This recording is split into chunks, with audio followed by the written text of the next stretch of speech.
오늘 설교 제목이 큰 영광으로 오는 것을 보리라 입니다. 2020년을 시작한 지가 엊그제 같은데 벌써 12월이 되었습니다. 12월이 되면 이제 겨울이 오는 것을 더 이상 멈출 수는 없겠구나 하는 생각이 듭니다.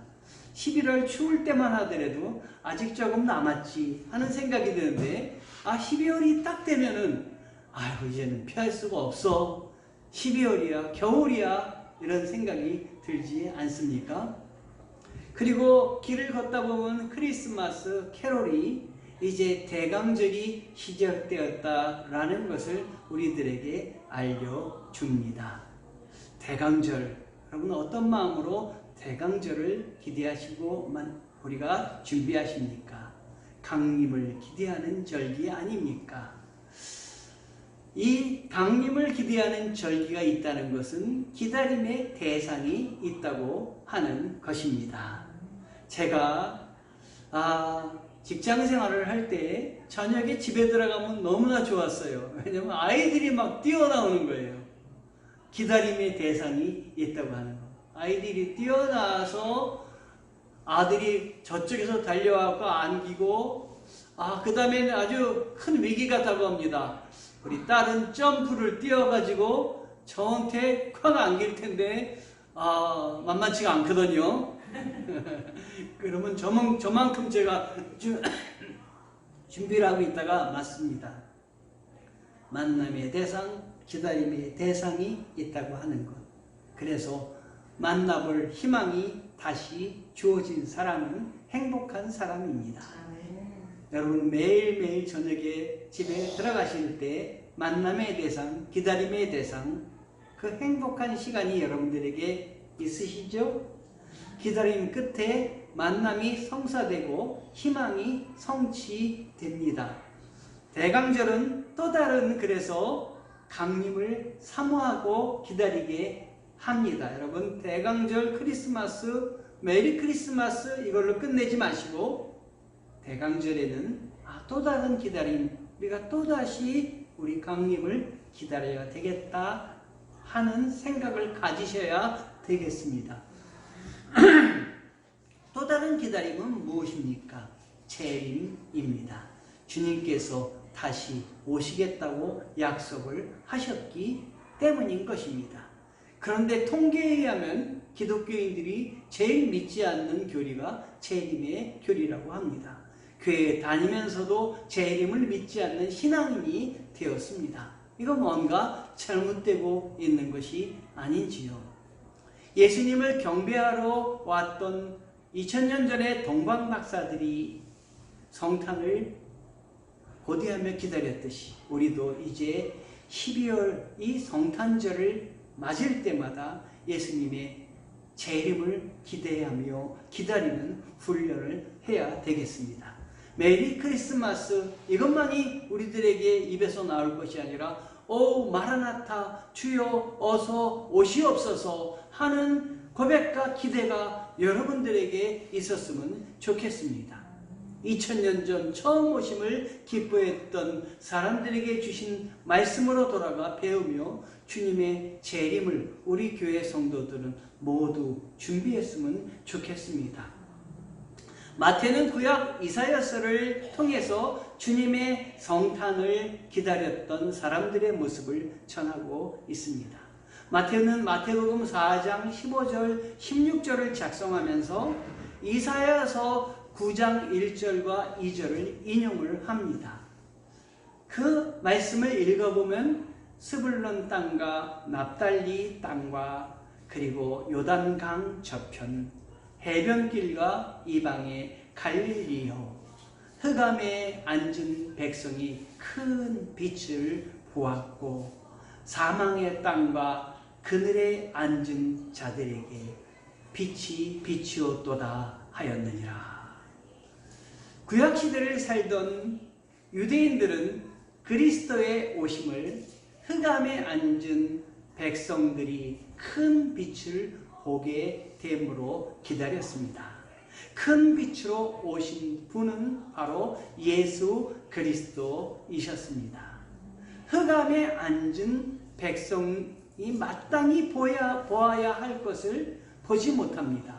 마땅히 걸어야 할 길을 흑암에 앉아있기 때문에, 어둠 속에 있기 때문에 걷지 못합니다. 마땅히 들어가야 할 곳을 들어가야 되는데 들어가지 못하고 듣지 못하는 상태에 처한 백성이 흑암에 처한 백성입니다. 혹시 오늘 여러분들의 모습, 우리들의 모습이 아닌지 생각해 보아야 합니다. 나는 흑암 가운데 있지 않나? 마땅히 보여야 할 길을 보지 못하고, 마땅히 가야 할 길과 마땅히 들어야 할 말씀을 듣지 못하고 있는 것이 아닌가? 하나님 나에게 말씀을 들을 수 있게 도와주시고, 귀를 열어주시고, 입을 열어서 말할 수 있게 도와주시고, 눈을 열어서 볼 수 있게 도와주옵소서. 우리 주님께서 2000년 전에 강림하실 때 삶의 빛을 모르고 사는 큰 흑암에 앉은 사람들에게 마음의 고통과 괴로워하던 인간성에 우리 주님께서 크게 관심을 가지시고 흑암에 밝은 빛을 비춰주셨는데, 그것이 바로 성탄절입니다.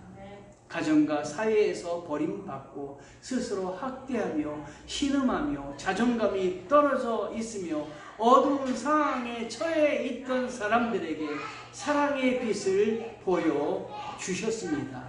이 땅에 이미 예수 그리스도가 오셨지만 지금도 우리에게는 이 흑암에 또 다른 그림자가 아주 짙게 드리워져 있습니다.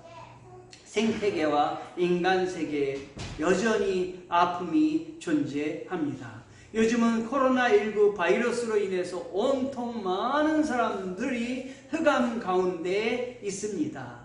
이 시대를 살고 있는 많은 사람들에게도 큰 영광으로 다시 오실 주님이 필요합니다. 절망과 불안과 전염병과 가난과 전쟁에서 나아가 죄로 인해 흑암의 그늘에 여전히 놓여있는 우리 마음과 영혼에 밝음의 은총을 베푸시기 위해서 우리 주님께서 다시 오셔서 우리들을 해방시켜 주시고 갈급한 마음에 단비를 내려주시기를 소망합니다. 그런 반면에 주님께 신앙 고백을 하는 많은 사람들 중에도 주님의 재림을 믿지 않고 전혀 기다림이 없는 사람들이 많이 있습니다. 설사 재림을 믿는다고 해도 재림을 갈망하지 않습니다. 그냥 이론적으로 믿을 뿐입니다. 우리 강동수정교회 성도님들은 모두 재림을 그냥 이론적으로 받아들일 것이 아니라 주여 어서 오시옵소서, 나의 모든 문제를 해결하여 주시옵소서, 흑암 가운데 있는 내 영혼의 밝은 빛을 비춰 주시옵소서 간절히 기도하며 사모하며 갈망하는 성도이기를 바랍니다.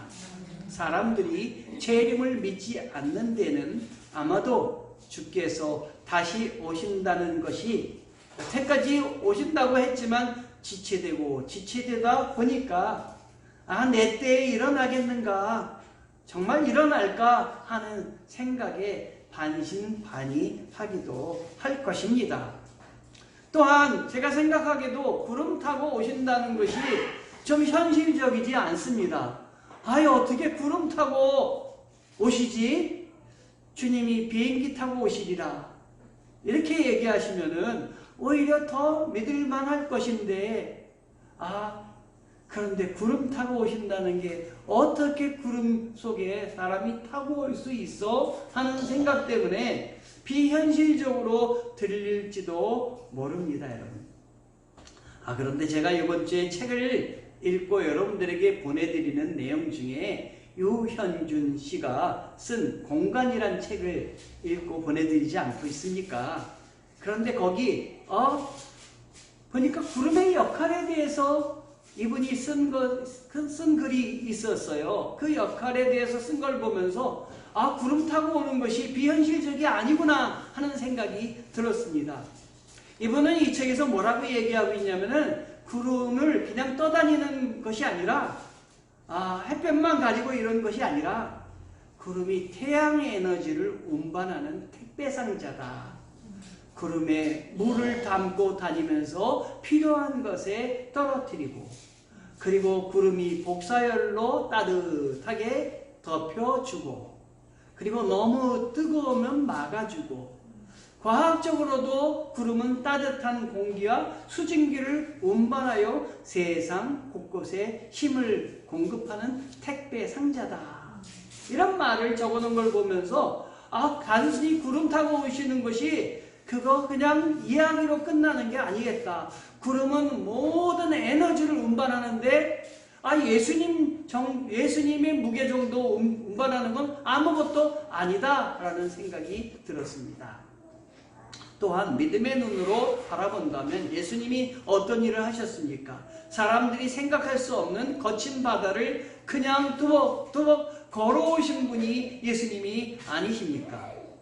거친 바다도 걸어오셨는데, 우리들은 바다를 들어가면 걸어올 수가 없는데, 아무도 걸을 수가 없는데, 그걸 걸으신 분이라면 구름 타고 구름 위에 저벅저벅 건너오시는 것, 그게 큰 대수이십니까? 하나님이 창조하신 세계를 하나님이 움직이시는데 그리 놀랄 일이겠습니까?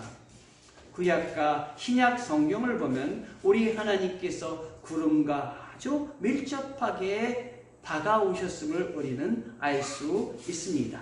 그냥 구름 타고 오신 것이 아니라 이 구름 타고 오신 데에는 하나님의 은혜가 듬뿍 담겨 있습니다. 출애굽기 13장 21절에 출애굽할 때 여호와께서는 앞서가시며 낮에는 구름 기둥으로 길을 인도하셨습니다. 구름은 사람을 인도하는 데도 쓰였습니다. 출애굽기 19장 9절에 모세가 시내산에서 십계명을 받을 때에 하나님께서 내가 빽빽한 구름 가운데에 내게 내려갈 것이다 라고 이야기를 하셨습니다. 이 하나님께서는 엘리베이터처럼 구름을 이용하셨습니다. 출애굽기 40장 35절에 광야에서 성막을 준공하였을 때 구름이 성막을 덮고 여호와의 영광이 성막에 가득했다고 말하고 있습니다. 구름이 성막 위에 머물고 여호와의 영광이 성막에 가득했기 때문에 모세는 성막에 들어갈 수가 없었습니다. 요즘 연예인들이 무대에 설 때 구름 같은 인공으로 만들어놓은 걸 쫙 깔아놓습니다. 신비한 모습이 듭니다. 구름이 쫙 깔릴 때, 성막에 깔릴 때 사람들은 하나님이 지금 임재하고 계시구나 하는 걸 눈으로 확인하게 됩니다. 열왕기상 8장 10절에 솔로몬이 하늘의 전을 완공하였을 때 제사장들이 성소에서 나오자 구름이 여호와의 성전에 가득했는데 제사장들이 이 구름 때문에 임무를 마치지 못했는데, 왜냐하면 여호와의 영광이 성전 안을 가득 채웠기 때문인 것입니다. 구름이 가득 차자 제사장들은 하나님이 지금 임재해 있구나 해서 마음대로 접근하지 못했던 것입니다. 이제 말씀을 들으며 이 구름의 역할에 대해서 조금 여러분이 마음에 들어오지 않으십니까? 마태복음 17장 5절에 변화산에서 예수님이 세 제자들과 함께 있을 때 빛나는 구름이 그들을 덮더니 구름 속에서 소리가 들려왔습니다. 이는 내가 사랑하는 아들이다. 내가 그를 기뻐한다. 너희는 그의 말을 들으라. 사도행전 1장 9절에 예수께서 성전 승천하실 때 제자들이 보는 눈앞에서 구름 속으로 들려오다가 보이지 않게 되었다고 말합니다. 사도행전 1장 11절에서는 예수께서 제자들이 승천하시는 하늘을 보고 있을 때 왜 여기 서서 하늘만 쳐다보느냐? 너희 곁을 떠나 하늘로 올라가신 이 예수는 하늘로 올라가시는 것을 너희가 본 그대로 다시 오실 것이다. 이 말씀은 구름 타고 올라가신 주님께서 구름 타고 다시 오리라 라는 것을 말씀하시는 것입니다. 성경은 승천하신 후에 마지막 때의 일들에도 구름과 관련지어 표현을 하고 있습니다. 이사야서 4장 5절에 심판 때에 여호와께서 시온산에 서 있는 모든 지역과 그곳에 모인 사람들 위해 낮에는 구름과 연기를, 밤에는 불꽃과 밝은 빛을 만들어 주실 것이다 말씀하고 있습니다. 그렇습니다. 그것은 모든 영광 위에 펼쳐진 덮개가 될 것입니다. 마태복음 26장 30절에 그때 인자의 표적이 하늘에 나타날 것이고 세상의 모든 민족이 통곡할 것이다. 하늘에 표적이 나타난다고 하는데 그것은 구름입니다. 구름이 나타날 것이다. 그들은 인자가 능력과 큰 영광 가운데 하늘에 구름을 타고 오는 것을 보게 될 것이다. 마태복음 26장 30절 말씀입니다. 우리는 구름의 또 다른 의미가 무엇인지 주목해야 됩니다. 출애굽기 40장 35절과 역대하 9장 1절에서는 구름은 주의 영광과 관련이 깊음을 말하고 있습니다. 구름이 성막을 덮는 장면이 나오는데 이것은 하나님의 영광과 거룩함이 가득 차고 있다라는 말씀입니다. 여러분은 오늘 저에게 설교 말씀을 들으면서 죄 뒤에 구름이 쫙 깔리는 거 보이지 않으십니까? 영안이 열려서 제 뒤에 구름을 타고 오시는 우리 주님을 보시기를 바랍니다. 여기도 주님의 구름이 분명히 있습니다, 여러분. 마태복음 16장 27절에 아버지의 영광으로 오신다고 약속을 하셨는데 사도행전 1장 9절에서 11절에는 구름 타고 오신다고 말씀을 하셨습니다. 이 마태복음 16장 27절과 사도행전 1장 9절에서 10절, 11절 말씀 이 두 구절을 합하면은 구름은 바로 하나님의 영광이다. 이런 등식이 성립이 됩니다. 구약과 신약의 말씀에 의해 성립됨을 알 수 있습니다. 여러분 하늘에 여러분 구름을 수없이 걸어다니면서 봅니다. 아 그냥 구름이구나, 저기 수증기가 있구나 이렇게 생각하지 마시고 저건 주님이 다시 오실 때 타고 오신 구름이다. 하나님의 영광이 저 안에 스며들어 있다. 믿음의 눈으로 보면 하나님이 우리와 함께 하심을 구름을 통해서 역사하셨음을 우리는 보게 되는 것입니다. 즉 우리는 예수님이 이 땅에 다시 오실 때는 구름으로 덮은 가운데 예수님이 오신다는 것을 우리는 알 수 있고 알아야 되게 되는 것입니다. 그리고 거역할 수 없는 우리 하나님의 거룩하심과 그 누구도 피할 수 없는 심판이 이 구름이 가득 찬 것을 보면서 우리는 느껴져야 되겠습니다. 구름이 가득 차듯이 아침에 안개가 끼면 우리 있는 데만 보이지 않는 것이 아니라 온통 다 보이지 않고 안개가 끼면 자욱하게 끼지 않습니까? 이 마찬가지로 심판이 구름이 쫙 끼듯이 심판은 온 세상을 똑같이 심판하게 될 것이다. 지구상에 하나님의 심판이 가득 차게 될 것이다 라고 하는 것을 말하는 것입니다. 구름과 함께 예수님이 오신다고 하셨지요. 이것은 또 다른 의미를 우리에게 허락하십니다. 그것은 뭘 말하냐면 사람들이 모두 다 볼 수 있게, 구름을 모두 다 볼 수 있게 하신다는 것입니다. 한국 사람은 구름을 못 본다는 말을 할 수가 있겠습니까? 아, 미국 사람은 구름을 보는데 한국엔 보이지 않는다 이런 말할 수가 없지 않습니까? 아, 이 평내동은 보이는데 저 구리는 보이지 않는다. 아, 이렇게 말할 수가 없어요. 이 구름이 모두 다 충만히 있다는 것은 재림을 모두 다 볼 수 있다 하는 것입니다. 그런데 일부 이단에서는 예수께서 이미 오셨다고 주장을 합니다. 모두 다 볼 수 있게 왔다면 우리가 모를 리가 없지 않겠습니까? 예수께서 구름 타고 오신다는 것을 구름은 강에서 발생되는 수증기를 멀리서 볼 때 구름으로 보일 뿐이다. 그들은 그렇게 말을 합니다. 구름의 은혜와 능력을 무시합니다. 왜냐하면 구름 타고 오는 그들의 교주를 우리가 보지 못했기 때문입니다. 그걸 숨기려고 이 구름의 이 놀라운 은혜를 이 인간 세계의 수증기로 아주 낮춰서 표현을 하고 있습니다. 시한부 종말론을 주장했던 이장님 아실 것입니다. 1997년에 세상을 떠들썩했던 사람인데 생명수 강물을 타고 오신다 이렇게 말해서 물의를 일으키기도 했습니다. 어떤 사람은 은사주의자들, 이런 사람들은 예수님은 병고침을 통해서 오신다 말하기도 합니다. 그러나 우리 예수님은 성경에 약속한 대로 구름과 함께 오실 것입니다, 여러분. 그러므로 여기서 내가 재림교주다, 여기서 내가 다시 오신 예수님이다 아무리 얘기해도 믿지 마시기 바랍니다. 예수님이 재림하실 때는 아무도 모르게 오시는 것이 아니고 모든 사람들이 볼 수 있게, 반드시 확인할 수 있게 오시기 때문인 것입니다.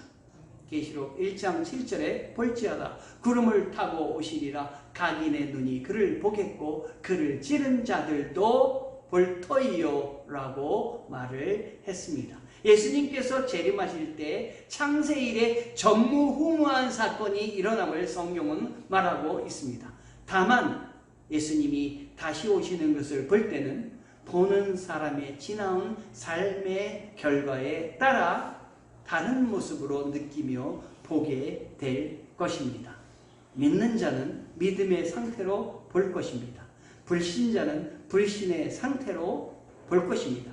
관영하는 자는 관영하는 상태로 볼 것이고, 예수님이 오기를 원치 않는 사람은 그 모습 그대로 보게 될 것입니다. 의인은 의인의 모습대로, 죄인은 죄인의 모습대로, 예수 그리스도를 소망하는 모습대로 보게 될 것입니다.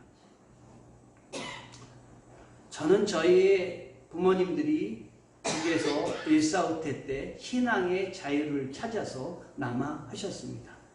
공산당이 모두 다 기독교를 무시하고 기독교를 없애려고 혈안이 되고 믿는 사람들을 잡아 가두고 목사님을 고문하고 그럴 때 그 전쟁을 통해서 피해 내려왔습니다.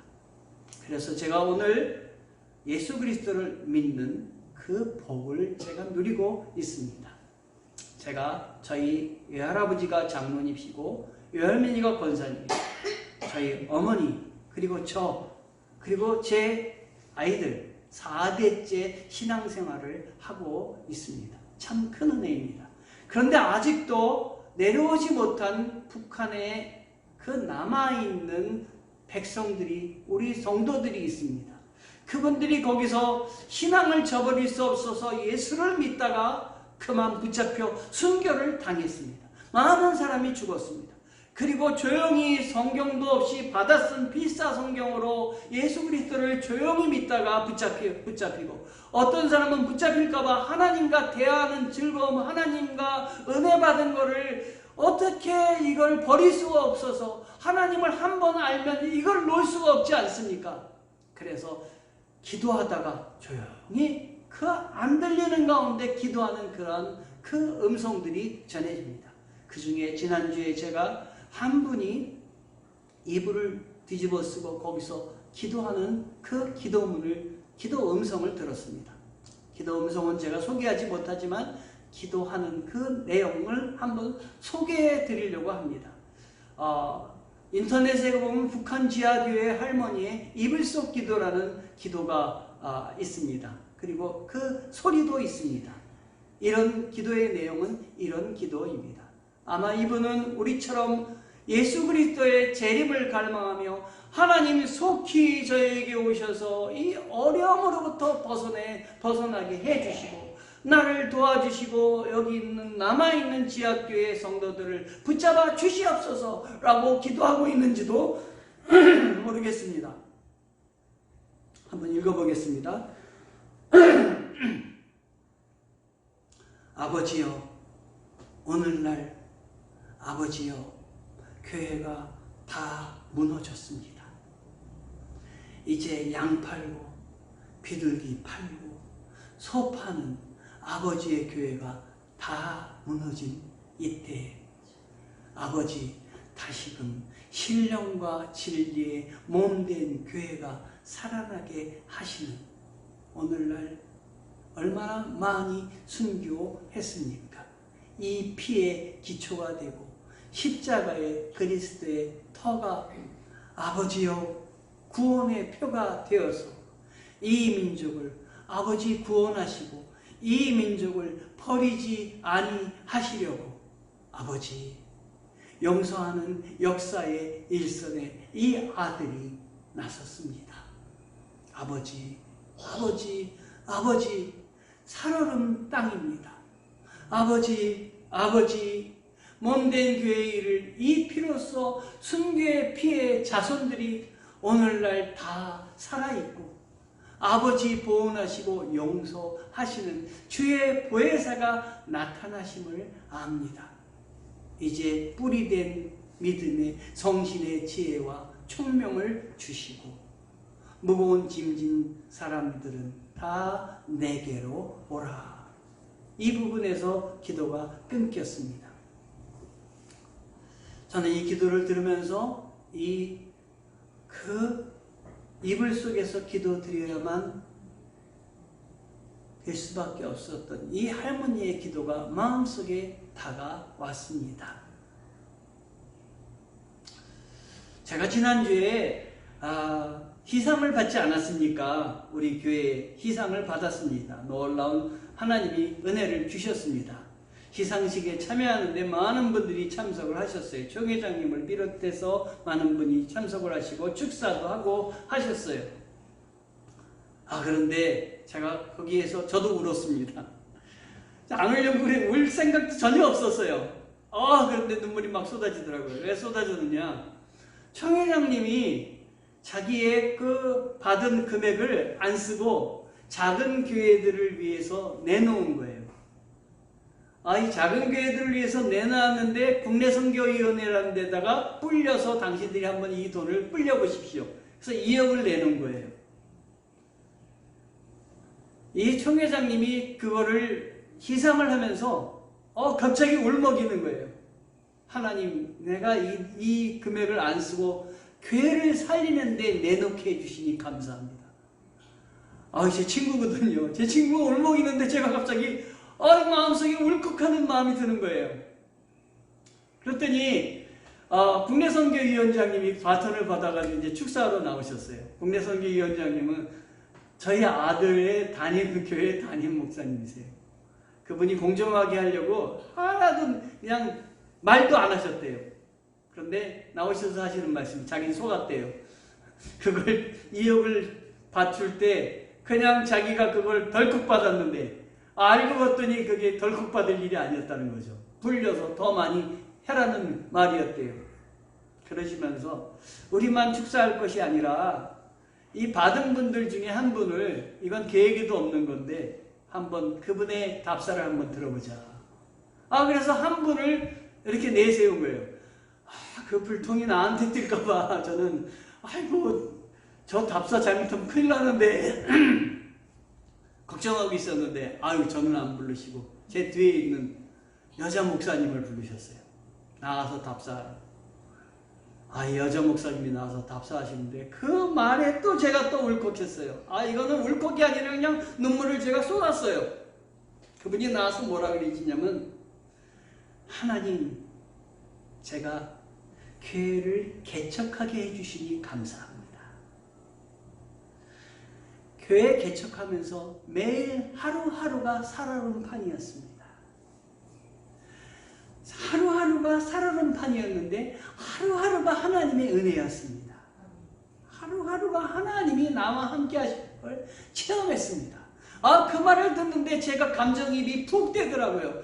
저도 하루하루가 제가 정말 살얼음판을 걷는 것 같았거든요. 오죽하면 여기서 제가 잘 좋은 거 맛있는 거 사주겠다고 데려와가지고 맨날 라면만 끓였겠어요. 지금도 미안합니다. 어제 우리 이양재 원사님이 고구마 5박스를 갖고 오셨어요. 제가 너무 좋아가지고 한꺼번에 다 싣고 왔습니다. 권사님이 혹시 그거 넘어뜨리면 큰일 난다 그래도 아니에요. 그리고 주님 다 갖고 왔습니다. 지난주에 어떤 분이 쌀 20kg짜리 2포대를 보내오셨어요. 하나님이 채워주신다. 살 얼음판을 걷는 것 같았지만 우리의 갈망대로 채워주신다. 우리의 기도대로 함께하여 주신다. 우리 하나님이십니다. 우리 하나님이십니다. 이 할머니의 기도, 저는 하나님이 결코 버리지 않으신다고 생각을 합니다. 결코 들어버리지 않으십니다. 주님 오실 날을 갈망하는 지하교회 성도들과 우리도 한마음이 되게 하시고 북한 땅을 향한 주님의 마음을 우리에게도 부어주시어서 하나님 우리도 기도하는 성도들 되게 하시고 마라나타 주님을 갈망하는 성도가 되게 도와주시옵소서. 예수님께서 구름 타고 오신 그 후에 일어나는 일들은 무엇입니까? 성경을 한번 찾아보겠습니다. 같이 데살로니가전서 4장 16절에서 17절 신약성경 331쪽입니다. 거기 밑에 보면 페이지가 나와 있죠. 얼른 찾아보세요. 331쪽. 찾으셨습니까? 네, 그럼 다 같이 한번 함께 읽어보겠습니다. 주께서 호령과 천사장의 소리와 하나님의 나팔 소리로 친히 하늘로부터 강림하시리니 그리스도 안에서 죽은 자들이 먼저 일어나고 그 후에 우리 살아남은 자들도 그들과 함께 구름 속으로 끌어올려 공중에서 주를 영접하게 하시리니 그리하여 우리가 항상 주와 함께 있으리라. 이 말씀을 풀어보면요, 예수님이 재림하시면 두 종류의 사람이 구름 속으로 끌어올려 가는데 공중에서 그래서 주님을 영접하게 된다는 말씀이에요. 첫째는 그리스도 안에서 죽은 자들이 먼저 일어납니다. 둘째는 살아남아 있는 자들입니다. 그리스도 안에서 먼저 죽은 자들이란 말씀은 예수 믿고 사는 동안 열심히 성경 말씀에 순종하여서 지키다가 먼저 죽은 사람이에요. 우리 주위에도 그런 분들이 많이 있으시죠? 저희 어머니도 먼저 세상을 떠나셨어요. 그리고 살아남은 자들은 7년 대환란 중에 환란을 이기며 끝까지 예수님을 배반하지 않고 살아남은 사람들을 말합니다. 그런데 이렇게 공중에 재림하는 모습을 어떤 사람도 본다 그랬냐면 그들을 찌른 자들도 보게 오신다 말씀을 하셨습니다. 그들을 찌른 자들은 교회를 핍박하고 믿는 사람들을 박해한 사람들입니다. 이런 사람들도 예수님이 오시는 걸 다 보게 된다 하는 것이에요. 여러분은 교회를 찌른 사람의 입장에서 보지 않으시기를 바랍니다. 공중에 들려 올려서 밑에서 공중에 들려 올라가는 사람들을 바라보고 안타까워하는 사람들을 내려다보는 성도 되기를 바랍니다. 여러분. 계시록 11장 12절에 하늘로부터 큰 음성이 있어 이리로 올라오라 함을 그들이 듣고 구름을 타고 하늘로 올라가니 그들의 원수들도 구경하더라. 원수들도 교회를 핍박한 사람들도 다 구경합니다.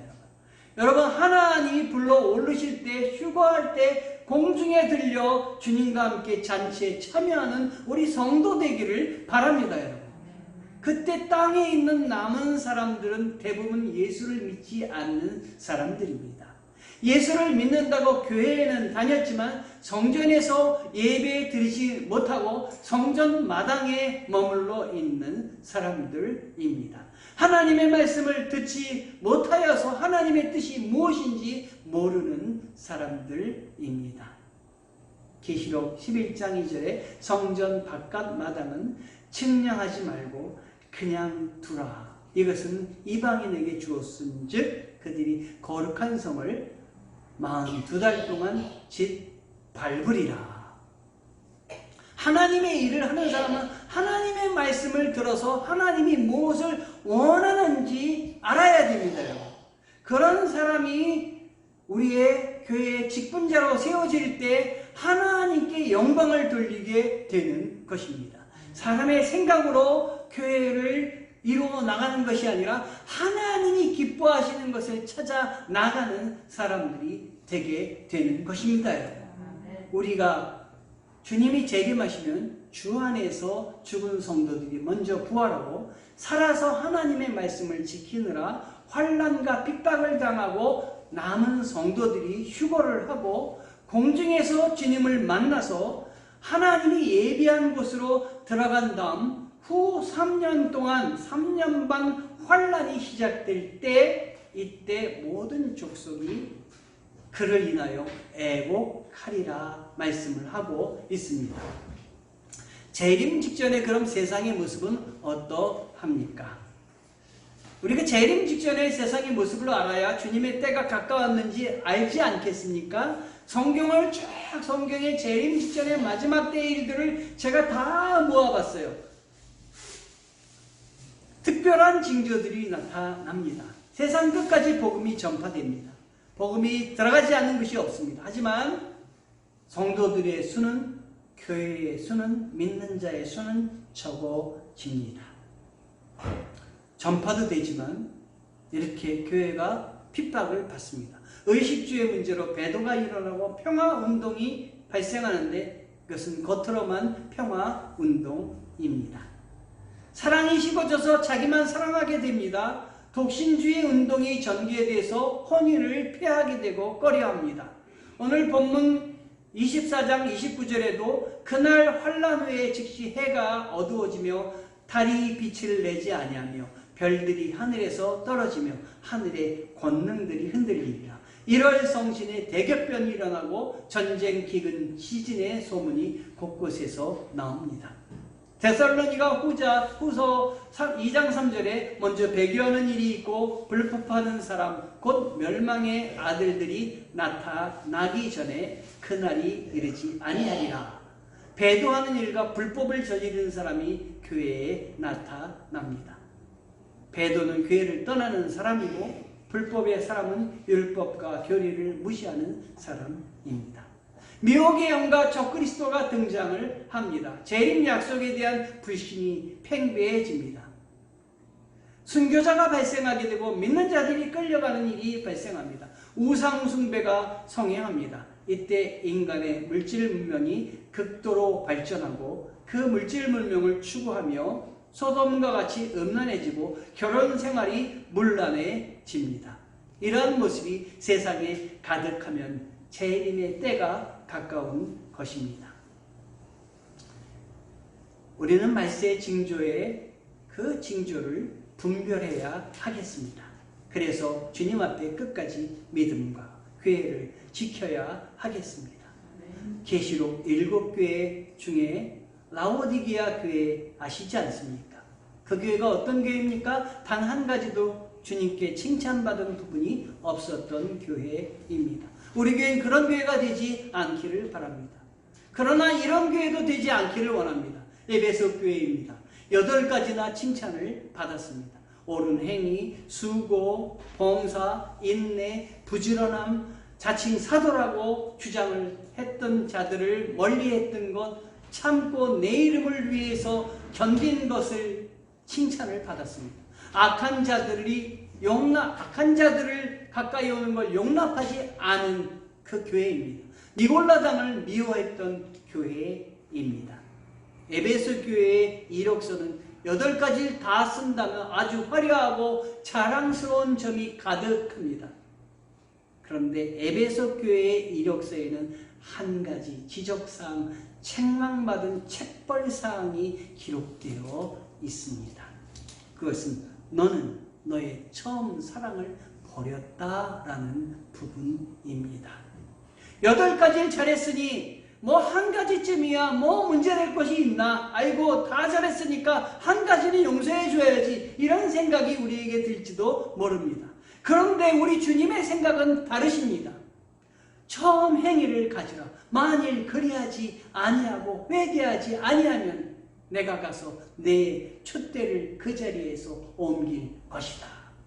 이 말씀은 에베소 교회에 너희들이 회개하지 않으면 교회로 내가 인정하지 않을 거야. 아주 무서운 책망의 말씀입니다.